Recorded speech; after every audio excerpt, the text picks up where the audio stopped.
Nesse exato momento, nos bastidores de Hollywood, mentes criativas estão escrevendo e debatendo o que promete ser o capítulo mais importante da história de Five Nights at Freddy's nos cinemas. O terceiro filme de FNAF não é apenas uma sequência confirmada para o final de 2027, ele carrega o peso de ser o encerramento planejado de uma trilogia cinematográfica, e com isso vem uma responsabilidade gigantesca. Se olharmos friamente para os números, a franquia nos cinemas é um sucesso inquestionável. O primeiro longa se tornou a maior bilheteria da história da Blumhouse, e o segundo basicamente repetiu o feito. Mas se a carteira dos produtores está cheia, o coração de uma parcela gigantesca da fandom ficou dividida. Muitos fãs de longa data saíram dos cinemas com uma sensação estranha, aquele clima de terror leve que eles colocaram no primeiro filme e aquelas ceninhas de TikTok e os animatrônicos meio heróicos não pareciam FNAF, sabe? Aquela atmosfera que o jogo tinha de isolamento, a sensação de desamparo e o medo puro do desconhecido ficaram em segundo plano. Agora a gente tá em uma encruzilhada histórica.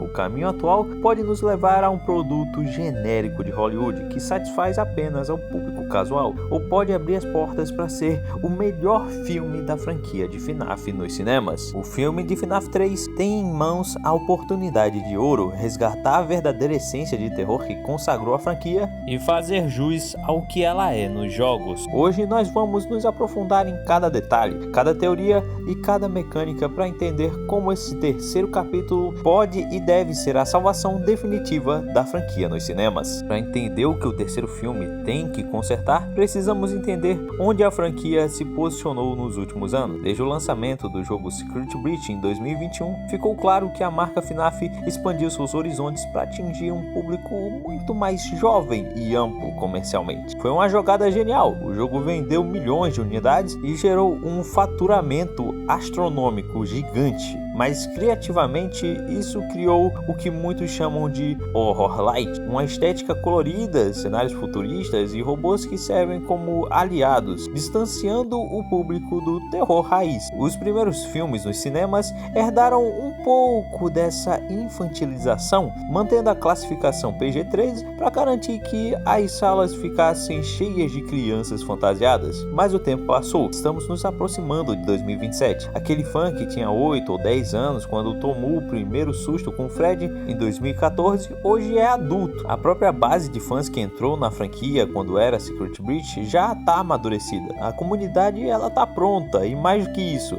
ela está implorando por um tom mais obscuro. A própria essência do terceiro jogo exige essa mudança drástica de tom. O roteiro do terceiro filme não pode se dar o luxo de ser higienizado. O antagonista principal não é um bicho de pelúcia que ganhou vida por uma inteligência artificial, é o Springtrap. E quem é o Springtrap? É o corpo em decomposição de um assassino em série de crianças, William Afton, esmagado e fundido perpetualmente pelas engrenagens de um traje mecânico apodrecido. Nos jogos, as imagens do Springtrap estão entre as mais perturbadoras de toda a saga. Você consegue ver dentes humanos por trás da mandíbula do robô, veias e tecidos musculares expostos entre as placas de metal. Tentar adaptar esse filme para tipo PG-13 coloca os produtores em um beco sem saída. Ou eles suavizam o design do monstro, o que seria um insulto basicamente para a comunidade inteira, ou limitam seu tempo de tela. Para que FNAF 3 funcione, a produção precisa abraçar o visceral. Não se trata de colocar sangue gratuito ou palavrões a cada segundo, mas sim de permitir que o visual do Springtrap cause o desconforto psicológico e a repulsa que ele deve causar. A atmosfera de uma atração de terror decrépita e claustrofóbica precisa ser sentida em cada frame. É hora de deixar os memes de lado e dar ao público a experiência verdadeira aterrorizante que eles esperam há muitas décadas. Mas como construir uma narrativa sólida em um filme baseado em um jogo onde você basicamente fica parado em uma sala olhando câmera? É aqui que as pontas soltas deixadas pelo filme de FNAF 2 se tornam fundamentais. O segundo longa expandiu o universo cinematográfico de forma ambiciosa, deixando um tabuleiro complexo pronto para o checkmate. Vamos organizar as peças. No segundo filme, fomos apresentados a Henry Emily, o co-criador da Fazbear, e a trágica história de sua filha, Sharon. Claro, tivemos o fim dos animatrônicos originais e dos toys, o que significa que o elemento espiritual clássico das crianças presas nos robôs foi basicamente removido dessa terceira sequência. Mas nós ainda temos a Puppet, e a Puppet nos cinemas não age exatamente como uma vilã convencional, mas como uma força de vingança implacável. O alvo dela nunca foi o Vigia, sempre foi o William Afton e o legado de sofrimento que ele deixou. Do outro lado do tabuleiro temos a revelação de Michael Afton nos cinemas. Nos jogos, Michael é quase um herói trágico, mas nos filmes fomos apresentados a uma reviravolta. Um Michael que foge no final do segundo filme, determinado a continuar o legado macabro de seu pai. A comunidade está teorizando que talvez o Michael tenha ido para as instalações subterrâneas da Sister Location, e é aqui onde o roteiro pode se elevar a um nível genial de ficção científica e horror. Michael, ao procurar o seu pai no subsolo, pode acabar encontrando os restos tecnológicos e os animatrônicos Fantimes, culminando no nascimento de Energy, a fusão de metal que usa um corpo humano como disfarce. Enquanto isso, na superfície, os anos se passam e os boatos sobre os assassinatos do passado são transformados em uma piada de mau gosto pela cultura pop, gerando a criação da Fazbear Fright, uma atração de terror inspirada em todo o legado de horror da Fazbear. Ao descobrirem um modelo antigo de coelho nos escombros de uma pizzaria velha, os donos da atração levam Springtrap direto para o centro do show, sem saber que trouxeram o próprio demônio de volta à vida. Michael Schmidt, ainda assombrado pelo passado, sabe que William Afton prometeu voltar mais forte. Ele se une a Henry, consumido pela culpa e pelo desejo de vingança, para enfrentar a ameaça dupla de Springtrap e de uma Vanessa ainda sob a influência espiritual da Puppet. Lembram-se da caixa de música que Henry entregou para Mike no segundo filme? Ela continha uma melodia de Ballora. Isso prova que nos cinemas Henry conhece os segredos da Sister Location. Usar elementos sonoros e a tecnologia antiga para tentar libertar a mente de Vanessa e desarmar os planos dos Afton cria uma dinâmica de gato e rato incrivelmente rica, que vai muito além de um simples segurança sobrevivendo a sustos noturnos. Para que essa engrenagem complexa funcione e o filme realmente salve a franquia, existem 3 pilares conceituais do terceiro jogo que a equipe de direção, liderada por Emma Tammy e Scott Calton, simplesmente não podem errar. Eles precisam ser adaptados com perfeição. O primeiro pilar é o confronto psicológico entre Henry Emily e William Afton.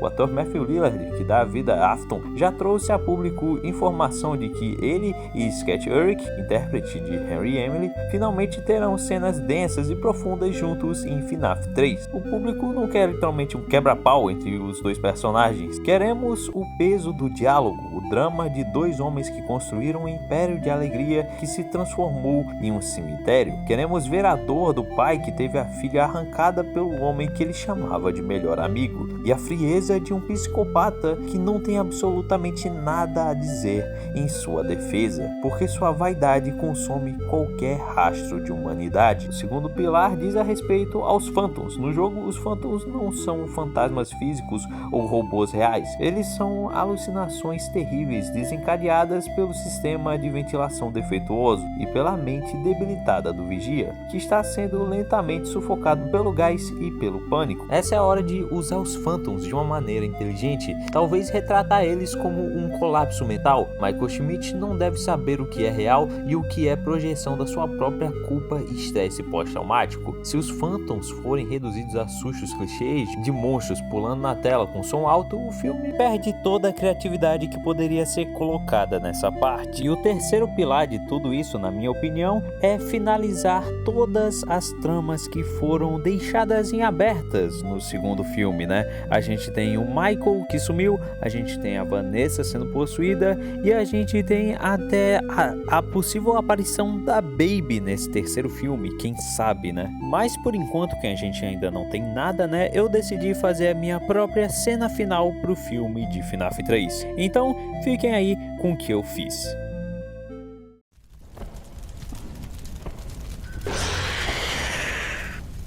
Olá, velho amigo. Há quanto tempo? Você não mudou nada.